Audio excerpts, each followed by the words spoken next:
Hello students, मैं आपका biology teacher Rohit Yadav. आज हम लोग देखेंगे digestion of food. The process of digestion is accomplished by mechanical and chemical process. तो जो डाइजेशन का प्रोसेस है ये कंप्लीट होता है मैकेनिकली, जैसे कि दांतों के द्वारा चबाना और हाथों से तोड़ना छोटा छोटा, फिर उसको माउथ में रख के चबाना। और पेरिस्टालसिस मूवमेंट और चर्निंग मूवमेंट में भी वो पिसता रहता है। तो मैकेनिकल ये फोर्स हुआ, और केमिकल जो डाइजेस्टिव एंजाइम रिलीज होते हैं इसके द्वारा, इन दोनों के द्वारा ये कंप्लीट होता है। The buccal cavity perform two major function. जो बक्कल कैविटी है वो दो काम करती है मुख्य रूप से, मैस्टिकेटिंग ऑफ फूड, फूड को चबाने में, एंड फैसिलिटेशन ऑफ swallowing, और एक फैसिलिटी और देती है उसको निगलने की। The teeth and tongue, with the help of saliva, masticate and mix up the food thoroughly. जो टीथ हैं और टंग है, जीभ और दांत जो हैं, ये मदद करते हैं सलाइवा को, फूड को चबाते हुए सलाइवा उसमें मिक्स करने में। फूड में सलाइवा को मिक्स करते हैं, उसको चबाने में हेल्प करते हैं। टीथ चबाता रहता है और टंग के द्वारा उसको हम उलट पलट के इधर उधर रख पाते हैं। Mucus in saliva help in lubricating and adhering the masticated food particle into the bolus, into a bolus। जो म्यूकस है वो ये काम करता है कि फूड को लुब्रिकेट कर देता है ताकि आसानी से पास हो, सरकता जाए, और दूसरा वो आपस में चिपका रहे और एक बोलस का निर्माण करे। बोलस एक छोटे से ग्रुप में फूड बना रहता है, उसका निर्माण करे। कोई भी चीज़ सूखी हो तो हमारे बक्कल कैविटी, जो बक्कल कैविटी है उसको पास नहीं कर सकता है, फेरिंग्स तक पहुंच नहीं सकता, तुरंत खांसी आने लगती है, इसलिए हमेशा गीली चीज़ें ही पास होती हैं। कोई भी फूड अगर सूखा है, जब तक उसमें सलाइवा मिक्स नहीं हो जाती तब तक वो पास नहीं हो सकता। इसलिए जब आपको प्यास लगती रहती है तो कूँचते रहिए, लेकिन निगल नहीं सकते, आपको पानी की ज़रूरत होती है। The bolus is then convey into the pharynx and then into the esophagus। जो बोलस है वो pharynx में जाता है, उसके बाद esophagus में जाता है by swallowing, निगलने के द्वारा। इसी को निगलना बोलते हैं या डिग्लेशन बोलते हैं। The bolus further pass down through the esophagus by successive wave of muscular contraction called peristalsis। जो बोलस है ये आगे बढ़ता रहता है, हमारे जो इंटेस्टाइन है उसमें एक प्रकार की तरंग आती रहती है, और वो तरंग उस फूड को आगे बढ़ाती है। तरंग को बोलते हैं पेरिस्टालसिस मूवमेंट। पेरिस्टालसिस मूवमेंट आप पढ़े होंगे, और ये तरंग ऐसी होती है जैसे किसी पाइप नुमा चीज़ में से कोई चीज़ जब हमें बाहर निकालना होता है तो उसको एक तरफ से दबाते हैं और दबा के आगे हुए बढ़ाते रहते हैं, उसमें से सामान निकलता रहता है। फिर पीछे से समझ लीजिए फिर से फूल गया है, और फिर एक दबाते हुए और आगे बढ़ाते रहिए, उसमें से निकलता रहे चीज़।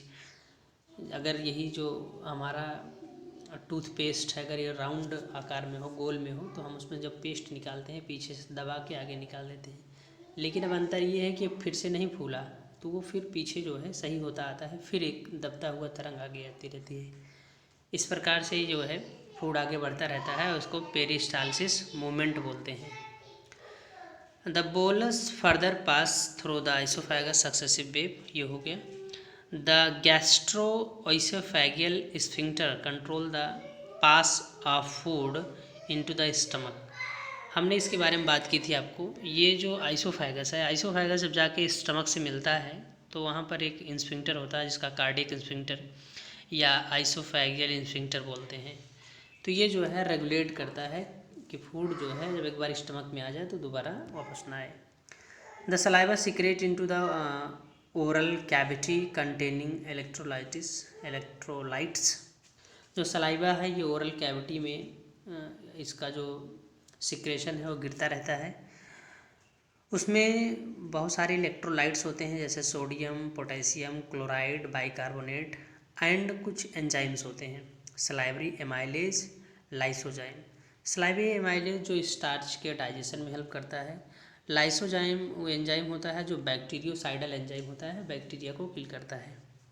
The chemical process of digestion is initiated in the oral cavity by the hydrolytic action of the carbohydrate splitting enzyme। जो डाइजेशन है इसका ये डाइजेशन स्टार्ट हो जाता है माउथ से ही, और ये कुछ एंजाइम्स होते हैं जो हाइड्रोलाइटिक एक्शन से काम करते हैं। Hydrolytic carbohydrate splitting enzyme. Hydrolytic का मतलब होता है जिसमें एक मॉलिक्यूल वाटर लगेगा, जब उसको डाइजेशन करेगा, जब किसी एक बॉन्ड को तोड़ेगा तो उसमें एक मॉलिक्यूल वाटर भी यूज होगा। हाइड्रो, जैसे हाइड्रो का मतलब ही वाटर होता है, जैसे हाइड्रो डिहाइड्रेशन रिएक्शन केमिस्ट्री में पढ़ते हैं तो रिमूवल ऑफ वाटर मॉलिक्यूल, या आप किसी को देखते हैं इसकी बॉडी डिहाइड्रेट हो गई है, मतलब पानी की कमी हो गई है, तो ऐसे हाइड्रोलाइटिक, लाइटिक का मतलब होता है ब्रेक डाउन होना। तो वहाँ पर एक मॉलिक्यूल वाटर ब्रेक होगा, टूटेगा, और ब्रेक होने के बाद जो कार्बोहाइड्रेट है उसमें डाइजेशन होगा। डाइजेशन कहने का मतलब क्योंकि उसे इतना छोटा तोड़ना है कि एब्जॉर्ब हो जाए, तो वहाँ पर बॉन्ड टूटेगा, और जब दो बॉन्ड टूटे, एक बॉन्ड टूटेगा तो दो बॉन्ड जो है नए नए बनेंगे, तो उसमें एक जगह OH चला जाएगा, एक जगह H चला जाएगा। इसके लिए मैं एक अगली वीडियो बनाऊंगा तो उसमें इसको थोड़ा डिटेल में दिखाऊंगा। The salivary amylase about 30% of starch is hydrolyse here by this enzyme. यहाँ पर जो स्टार्च है वो लगभग 30% डाइजेस्ट हो जाता है, और माउथ का जो pH है, माउथ में जो pH मेंटेन रहता है 6.8 के लगभग रहता है। इनटू डाइसैकेराइड माल्टोज, तो ये जो स्टार्च डाइजेस्ट होता है वो ब्रेक डाउन होता है, और ब्रेक डाउन होने के बाद वो चेंज हो जाता है डाइसैकेराइड में। डाइसैकेराइड के बारे में थोड़ी सी बात करेंगे, सैकेराइड के बारे में। सैकेराइड बोलते हैं जो कार्बोहाइड्रेट है। कार्बोहाइड्रेट में कार्बन, ऑक्सीजन और हाइड्रोजन होता है। कार्बन 1, हाइड्रोजन 2, कार्बन 1 के अनुपात में होते हैं तीनों। तो जैसे C6H12O6, तो उसमें देखेंगे 6:12:6 है, भाग कर देंगे तो 1:2:1 आएगा। तो इसी के रूप में होता है, और जब वो एक यूनिट रहता है तो उसको बोलते हैं मोनोसैकेराइड। दो जो मतलब कार्बोहाइड्रेट की एक यूनिट है उसको सैकेराइड बोलते हैं। अगर वो अकेला है तो मोनोसैकेराइड, 2 हैं तो डाइसैकेराइड, और 3 है तो ट्राइसैकेराइड। ओलिगोसैकेराइड में 9 तक होता है, और पॉलीसैकेराइड में बहुत सारे यूनिट होते हैं। जैसे सेलुलोज है, ये पॉलीसैकेराइड है, और इसमें ग्लूकोज से ही मिलके बना होता है ये सेलुलोज, जो लकड़ी में होता है, जो प्लांट की सेल वाल बनाता है। तो ये माल्टोज बनाता है। माल्टोज एक डाइसैकेराइड है जो ब्रेक डाउन होने के बाद 2 ग्लूकोज के मॉलिक्यूल देगा। Lysozyme present in the saliva act as an antibacterial agents that prevent infection.